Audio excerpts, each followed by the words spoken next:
Well, today we're launching KAB's new investigative series, Missing in Kansas. KAB's Annette Lawless looks at cases that need to be solved.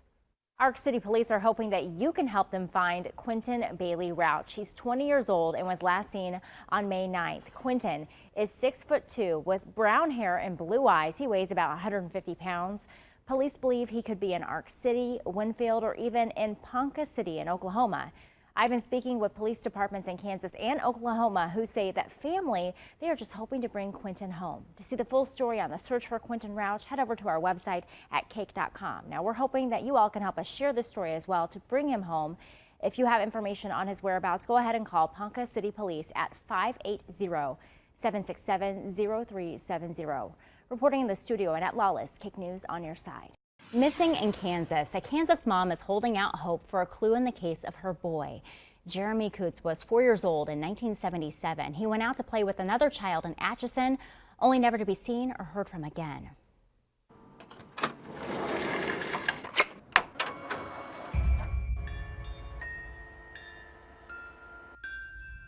My name is Melody Hathaway. I am Jeremy Coots' mother.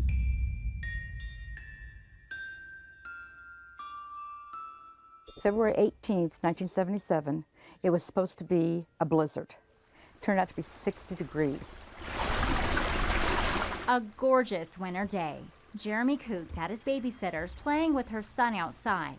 Then, at some point, Jeremy is in a wooded area heading toward the Missouri River Bluffs. She ran out and she started screaming and yelling. She thought, my gosh, what if his hearing aid had been knocked off?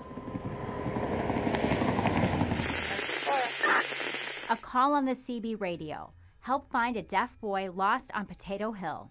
Jeremy's dad rushed to help find his son. He said, don't worry about it, Melody. It's 3 o'clock now. Go finish your other 2 hours. Come home at 5 and Jeremy and I will be there waiting for you. And I said, I'll be right there. And that was where the nightmare began. The search turned to hours and then days. The Kansas National Guard among hundreds scouring the woods. We waited and waited and waited, and we still don't have closure. I don't know. I'm a mom, so part of me wants him to be alive, you know? Maybe somebody on the railroad did get him, and, you know, maybe he is somewhere. A few years ago, investigators created this age progression photo of what Jeremy would look like at 42 years old. As of October 30th, Jeremy will be 46 years old. Detectives continue to get hits on this case, though none are Jeremy. I can touch him through this. And I can hold it up here. That's what it means to me. To this day, Jeremy's mom keeps mementos close, like this worn-out Raggedy Andy doll that Jeremy loved. She clutches onto it, much like her faith, praying for a miracle, or at least some closure before she dies. A mother's love is pretty strong, and we'll cling on to anything, anything. So that's the part that wants him to be alive. You know, he's a man now, and he just doesn't know how to find us. Somebody could have taken him and could have told him whatever story. And I like to think of that instead of him being in the Missouri River. That's a hard one. It's a real hard one. So speaking to Jeremy's mom, she tells me a little bit more. A few years ago, she ended up writing a book about her loss. And she says it has helped heal her along the way. She hopes, though, that by writing that book, it will help other parents who have had their children go missing. The Kansas Department of Children and Families has been under a microscope by lawmakers. After a number of botched investigations and a recent class action lawsuit, a special task force has been set up to try and fix the agency. KAB's Annette Lawless investigates the allegations against DCF and its impact on kids missing in Kansas. The nonprofit Kansas Appleseed is speaking up for 10 children they say the foster care system failed. One girl was allegedly raped in a child welfare agency office. Another boy had been moved to 130 foster homes in 6 years. As this lawsuit shows us, several kids at some point run away.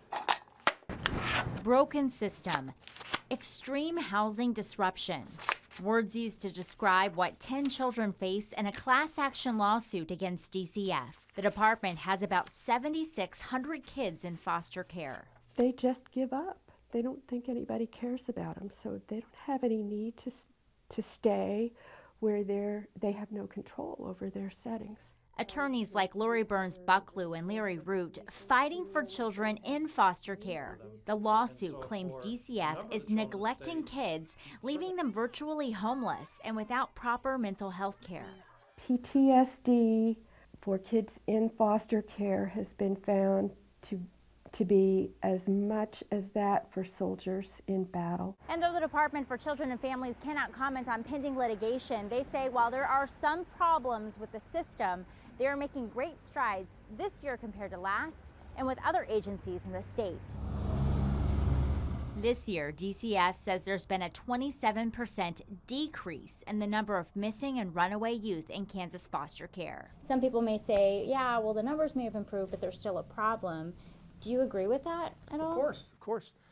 There's a problem when kids run away, whether they're our kids or kids that aren't in foster care, right? I mean, no one wants kids out there on the streets. Yet DCF is celebrating victories, like a sweep in November where federal, state, and local law enforcement offices found 18 runaways. Also, the department has hired 2 special agents who solely work on finding missing kids, something it says is rare across the country.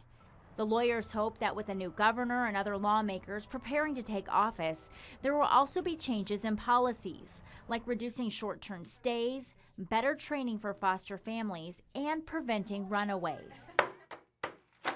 Any improvements for kids who were initially pulled from their homes, where they were exposed to drugs, domestic violence, or child abuse. They've given up. They've become depressed. They become anxious. They believe, they see one social worker, then another, and it becomes hopeless for them.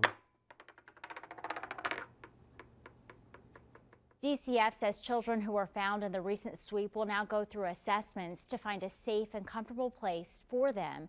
Also, DCF is testing a program in Kansas City pairing chronic runaways with mentors so they'll have another person in their corner. They plan to bring that program to Wichita soon. Reporting in the studio, Annette, Lawless, KAB News on your side. Well, the families of 2 Kansas women share some good news. KAB's Annette Lawless has new developments in today's Missing in Kansas. Really the news that 2 families were waiting for in November.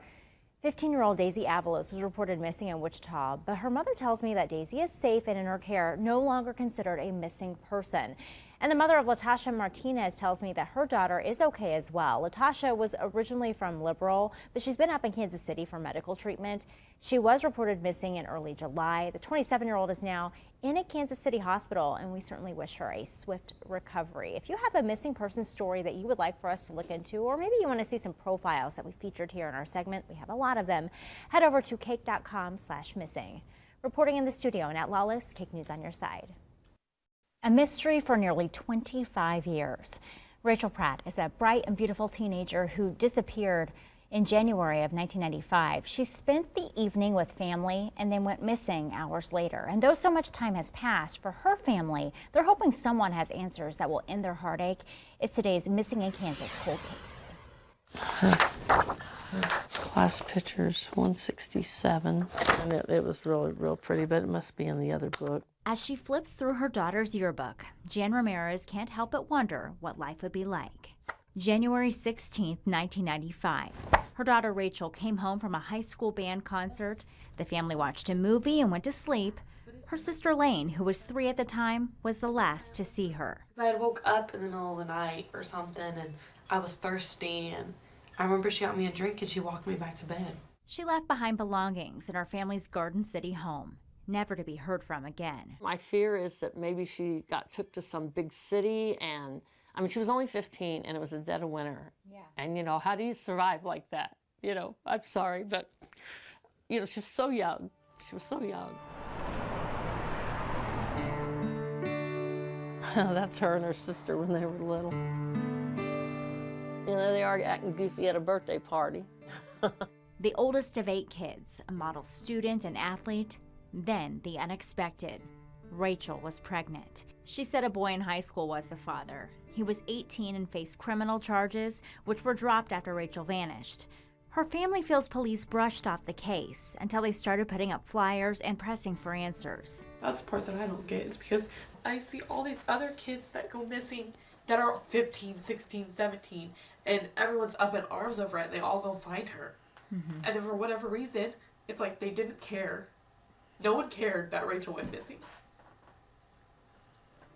This is what she looked like then at 15. She was 5'7" with brown hair and brown eyes. The National Center for Missing and Exploited Children created this age-progressed photo of what Rachel may look like at 20, 30, and 35.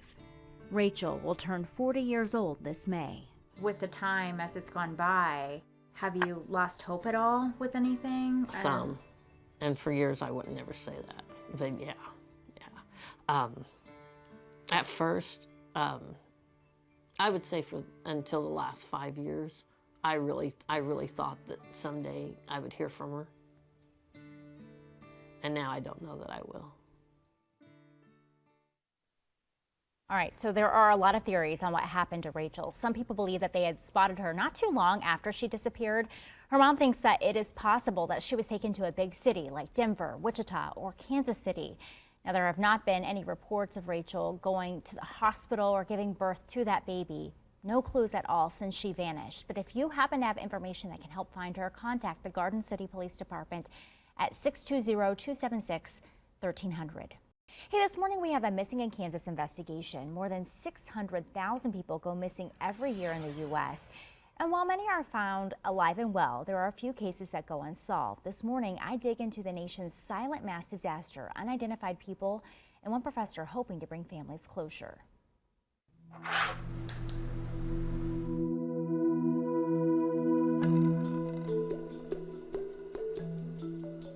Tattoos, jewelry, a t-shirt, just some of the evidence left. 18 men, 5 women, 2 toddlers.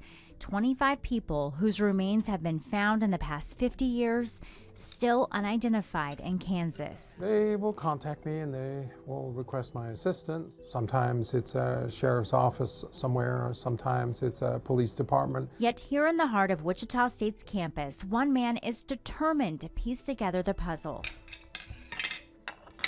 I can look at gunshot wounds, I can look at cut marks, I can look at saw marks, I can look at fractures. I can give opinions on or insights or documentation speaking to a manner of death. Did they die from a homicide? Did they die from a suicide? Did they die from an accident? In his 36 years in the field, experts like Pierre Janssen are a rare find. As he works to help police across the country, he's training students here at WSU. These are cadaver collections, okay, and they're all donated remains. Through time, victims' families have been generous, donating their loved ones' bodies to the school. That can contribute in some very serious way to how to help others in the futures, how to teach new generations of learning how to do this work.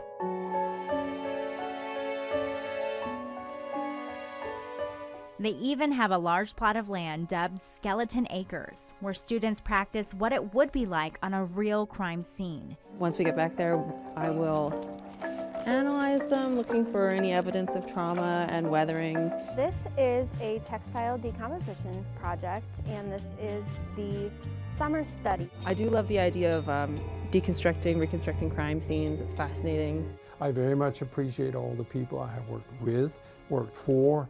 I think it benefits us tremendously as a society. The hope is that investigators like Janssen and others can partner to bring us closer to finding suspects and identifying people with few clues left behind.